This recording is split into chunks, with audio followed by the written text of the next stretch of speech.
Jackie's here ahead of our big debate coming up at 9:30. It's all about Maria Sharapova. You'll be hearing a lot about her today because she's just completed a 15-month drug ban and she's back in action. Yep. But under rather controversial circumstances, Jackie. Yeah, her ban finished last night at midnight. A competition that she's in Stuttgart started on Monday. Therefore, she's in a competition when she was still banned. She's not playing until today. And in fact, she's probably just finishing her first training session right now on competition soil. The point is, because of this wild card, it's been incredibly unpopular in the locker room. Most of the girls thinking that if you failed a drugs test for whatever reason, it doesn't matter what you've taken or why you've taken it, you should have to start again from the bottom because you are denying somebody else, maybe who's been injured, a wild card. Very unpopular in the locker room, very unpopular, it seems, in the media, but a very mixed reaction on Twitter with a lot of people thinking, well, if you've served your ban, a very long ban compared to most tennis players who've received drugs bans in the past, you've done it, you should be free to compete. And if organisers want to give a star player, and she is the star player apart from Serena, a wild card into their event to make it better, they should be allowed to without criticism. Very, very controversial this. Rebecca Williams has been to Wimbledon to catch up with a few people and get their opinions. I did fail the test, and I take full responsibility for it.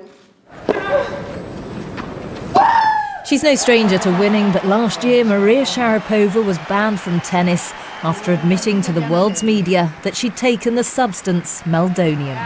But today she's back on the WTA tour thanks to a wild card, which has been criticised by her opponent.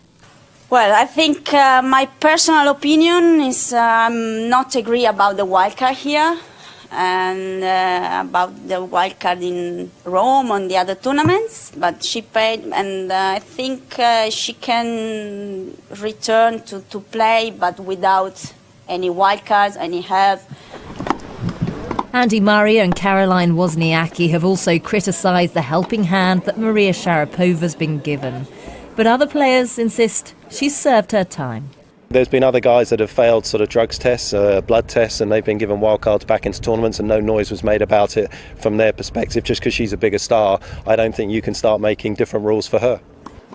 For the Stuttgart Tennis Grand Prix and its sponsors, having Maria Sharapova feature can only be a positive thing.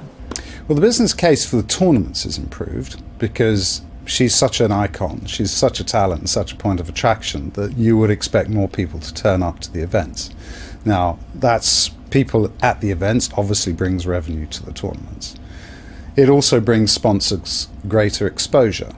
Maria Sharapova's won Wimbledon before and she'll want to be back here this summer. She's entitled to request a wild card, but the All England club are likely to wait and see whether she gets enough ranking points to get through to the main draw or the qualifying competition. After being out for so long, Sharapova currently has no ranking, but tournament organisers insist she's paid the price and most viewers will accept her wild card. Rebecca Williams, Sky News.